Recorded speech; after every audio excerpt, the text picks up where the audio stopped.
Hey, what's up? Rowan here, bringing you my most detailed training session yet. Today's focus is on wind throwing. I'm not only going to show you what I do, but break it down so you can learn what's going through my mind to make you a better wind and overall thrower. One of my favorite wind throwing warm-ups is just taking your stack of 5 to 10 discs and throwing them directly upwind. They might go 10, 20, 30 yards. They might go all over the place. But you just keep walking, find the closest one, and play with forehands and backhands just to get the arm loosened up and just kind of see what the wind is doing to each disc, angle, etc.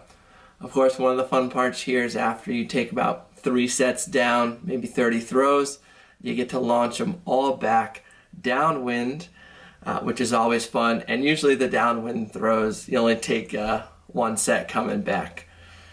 Yeah, you can do this anywhere between 2 and 3 times, or just do your normal throwing warm-up routine. And after this, we should be able to get started right to the focus portion. This is the only part of my workout where I really worry about accuracy. I'll take about 5 forehands and 5 backhands at a target on a net at 10, 15, 20 yards. I froze this frame to show how steep the inside out is going against the wind. If we take a look at that again, we'll see that it starts really steep inside out, but by the time it gets to the net, it's actually going to be flat or slightly outside in. So make sure you're applying that appropriate IO angle upwind. Same thing with the backhand too. Although, when I was checking out this video, I was kind of not surprised that I add a little air bounce upwind. I know the air bounce is kind of a running joke in Ultimate, but it really helps. If you see here, this little air bounce just adds a lot more spin and rotation, and as long as the nose isn't too high up, a little upwind air bounce is probably recommended.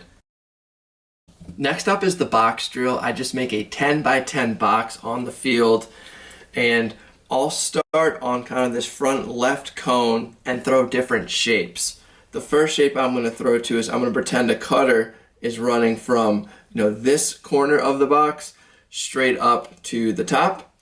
A couple things, you'll see my release point with these touch upwind throws is very low, keeping a disc nice and low off the ground. And the most important part here is I want to lead my receiver with a slightly IO disc, about maybe 2 to 5 degrees. If it's flat, it's going to turn over and run away from them. When I say run away, that means the disc is just going to kind of finish left. I really want them to finish right because that creates a catching window where my player can run onto it. I can almost throw it flat, slightly inside out, and have it sit there for a couple seconds. So I throw it nice and early and let my teammate run onto it. This one right here, that's probably the best one of the bunch. It was flat with a little right finish. I don't want them going right the whole way like that one. That was a bit too steep. If you're still looking to become a better wind thrower, check out our best resource, the Excel Ultimate How to Throw in the Wind course, where we talk upwind, downwind, crosswind, and miscellaneous. So you can head over to excelultimate.com. Free month, use the code FREEMONTH in the coupon code and start checking it out. Another shape in the box is standing on this front left cone and throwing from the top right cone to the top left. Now we have, you're still in the front left and you're kind of hitting this horizontal break. One thing I started doing in this workout was just kind of lining up with my shoulders to the cone where I'm visualizing the cutter starting, which is just giving a little communication to them to start their cut. I also started to break out a little shimmy here because I want to get this flick off, but if I'm leaning or looking that way, the mark might.